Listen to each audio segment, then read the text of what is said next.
大家好, I'm Nathan Rich, aka 火锅大王. Today I want to talk to you about the city you like to call Hong Kong. It's been all over the news recently, and a lot of people are confused as to why. What's up, Nathan Road?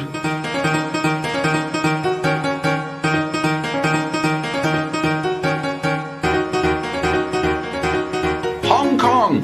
It's a silly name, actually, because that's not even the real name of the city. If you had to come up with an English name for the city today, you would probably choose either Honggang, based on the local branch of Chinese, or Xianggang, based on the common language of Chinese people, Mandarin. That's right, just like how Chinese food in America is a weird bastardized version of Cantonese food from 200 years ago, Hong Kong is an English bastardization of the city's real name.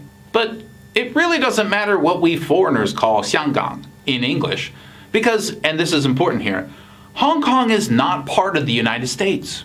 It's not part of the United Kingdom, and this may be surprising to you, but it's also not part of Australia. It's part of China, and it always has been.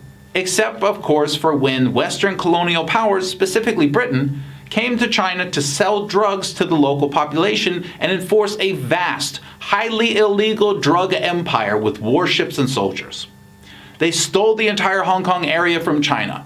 At its peak, Britain was selling enough illegal narcotics every year in China to kill every single man, woman, and child on Earth twice over. When people talk about Western riches gained through slavery, I wonder why no one gives a damn about the Chinese. Well, I do. I give a damn. Eventually, Hong Kong came back to the motherland, and other than that period, no one has ever had valid claim to Hong Kong. In fact, that probably wasn't valid either. Because the British oppressed rebellions, had their way with the locals, and enacted a white supremacist apartheid, eventually people in Hong Kong gained a new identity, somewhere between Chinese and British. To this day, they drive on the wrong side of the street and have those goofy double-decker buses. But on the other hand, the people I've met in Hong Kong are generally super cool, and of course, it's a great international hub. Nothing I say in this video is meant to disparage Hong Kongers. On the contrary, to me, they are exactly as awesome as other Chinese people. But no matter how the people feel, and no matter how many levels their buses have, make no mistake, they are Chinese. When the British cartel finally returned Hong Kong to the mainland's control, it was granted a high level of autonomy. But the government didn't develop extensive extradition laws. No one seemed to notice this fact until a Hong Kong guy killed his pregnant woman in Taiwan and then just went back home to Hong Kong safe and sound. He even told the Hong Kong authorities he was guilty. You see, without extradition between the two, Hong Kong had no way to legally send the guy to Taiwan. Get it?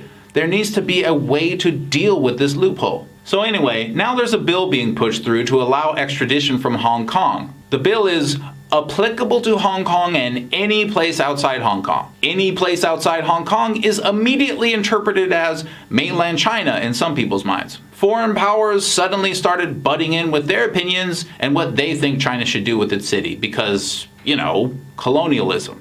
To get Hong Kong back from the British after their time of being drug-dealing warlords was over, China signed an agreement which basically promised not to interfere too much with their government. Why China would care about this agreement is beyond me, but I guess they had to do whatever it took to formally get their property back. Kind of like promising a retired Pablo Escobar that you'll keep your car waxed if he'll just please give it back to you.